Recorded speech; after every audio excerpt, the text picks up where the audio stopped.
மனிதர்களை வடிவமைக்கும் மந்திர கருவிகள். நீங்கள் இதுவரை அறிந்திராத புஸ்தகங்களின் சக்தி. நாம் சிறுவயதாக இருந்தபொழுது கையில் காசு கிடைத்துவிட்டால் போதும், கடைக்குச் சென்று விரும்பிய புத்தகங்களை எல்லாம் வாங்கி படிப்பதில் அலாதி பிரியம் உண்டு.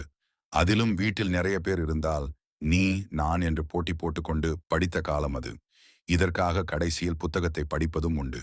முதலிலேயே படித்தால் சீக்கிரமாக மற்றவங்களுக்கு கொடுக்க வேண்டும் என்று சரியாக படிக்க மாட்டோம்.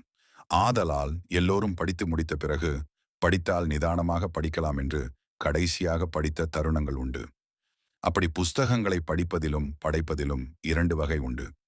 பொழுதுபோக்குக்கும் ஒரு சிலரின் அதி தீவிரத்தை வெளிப்படுத்துவதற்கும் பல புத்தகங்கள் பயன்பட்டிருக்கின்றன.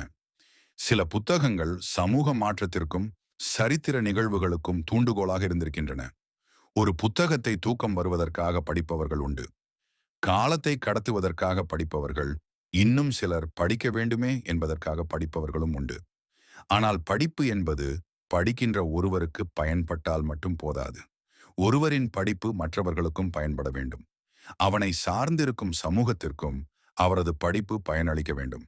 இல்லையெனில் அவர் படித்த புத்தகத்திற்கும் படித்தவருக்கும் ஏதொரு பயனும் இல்லை.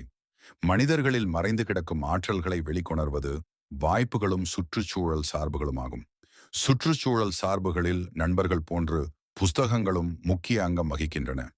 துன்பத்தில் உறங்கும் ஒருவனை முன்னேற்ற வழியில் அழைத்துச் செல்ல, பெரும் சுமைகளை தாங்கி நிற்பவனை அந்த சுமைகளை மறந்துவிட்டு செயலாற்ற வைக்க, நோயாளியை நோயின் கொடுமையை மறக்கச் செய்ய, நண்பர் இல்லாதவர்களுக்கு நண்பராக, தனித்தவர்களின் தோழராக, மகிழ்ச்சியற்றவர்களின் மகிழ்ச்சிக்கு இன்பம் பயப்பதாக, நம்பிக்கையற்றவர்களின் நம்பிக்கைக்கு உறுதுணையாக, உற்சாகமற்றவர்களின் உற்சாகம் பெருக ஆதரவளிப்பவைகள். இவை அனைத்திற்கும் இருளில் ஒளிரும் விளக்காக விளங்குவது புத்தகங்கள்தான்.